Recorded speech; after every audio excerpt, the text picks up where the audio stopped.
j'espère que vous allez bien, c'est Antoine. On se retrouve pour une nouvelle Caps Daily Show. On est ici au Parc Expo de la Mailleraie pour le Game in Cholet.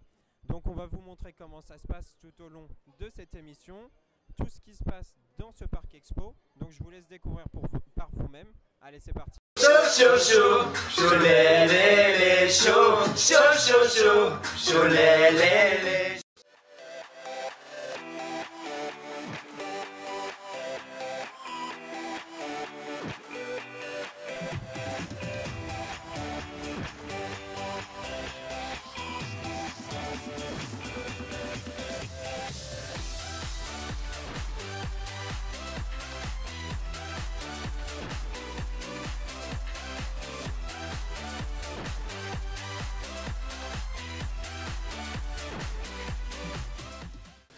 Donc les amis, on est avec Juliette. Bonjour à toi. Bonjour à vous. Comment vas-tu? Très bien. Alors du coup, moi la première question qui me vient à l'esprit, c'est est-ce que tu peux te présenter? Et puis après on va parler un petit peu bien sûr du Game in Cholet. Okay. Donc, je m'appelle Juliette Merlet, je suis la responsable commerciale et événementielle du Parc de la Mailleraie. Et donc je travaille au quotidien au Parc de la Mailleraie et là j'ai organisé le salon Games in Cholet. Alors justement par rapport à ce salon, comment est venue l'idée d'organiser ce salon et pourquoi? Alors avec mon directeur Mickaël Loiseau, on cherchait une nouvelle idée de salon. Et on s'est rendu compte que ce type de salon était assez à la mode. Donc on s'est dit que ça collait bien puisque ça ne se faisait pas sur Cholet. Donc on a cherché à se mettre en relation avec des personnes du milieu. On a rencontré l'association West Coast Arcade qui faisait un salon similaire à la Romagne. Donc tous ceux qui font les flippers, les bornes d'arcade. Et on s'est mis en mouvement avec eux, donc il y a une petite année en fait. On travaille essentiellement sur le salon depuis janvier dernier. Voilà. Ok, donc du coup c'est toute une organisation, tout ça comme tu as pu nous le dire. En termes de préparation sur le Parc Expo, qu'est-ce que ça implique? Combien de personnes travaillent sur cet événement? Voilà. Alors au Parc Expo en lui-même on est 7, on est 3 dans les bureaux et 4 à monter le salon. Donc j'ai 4 collègues qui ont monté tout le salon à eux 4. Voilà.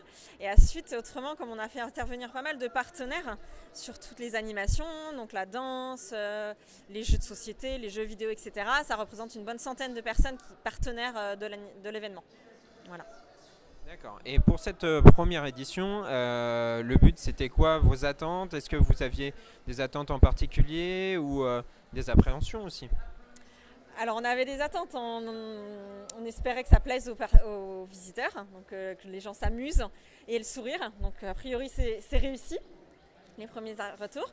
Après comme c'est difficile d'évaluer sur un premier salon le nombre de visiteurs, est-ce qu'on ne savait pas si on allait avoir assez ou trop? Et c'était plutôt ça notre appréhension, la quantité de visiteurs, qu'on puisse bien les accueillir comme on le souhaite. Voilà. Justement au niveau de l'accueil, des animations et tout ça, comment ça s'est passé pour la recherche des animations? Parce qu'on a vu plein d'animations, là en ce moment il y a une animation qui se déroule un petit peu avec un jeu et tout ça sur la grande scène là-bas. Tu peux nous expliquer comment ça s'est passé pour rechercher tout ce monde, comment c'est venu au fur et à mesure? Alors, on a commencé avec les deux personnes, Cédric et Mickaël, qui travaillent sur West Coast Arcade. Donc, eux, ils connaissaient pas mal de monde parce que ce sont des joueurs, donc ce sont des fans de flippers ou de jeux de société.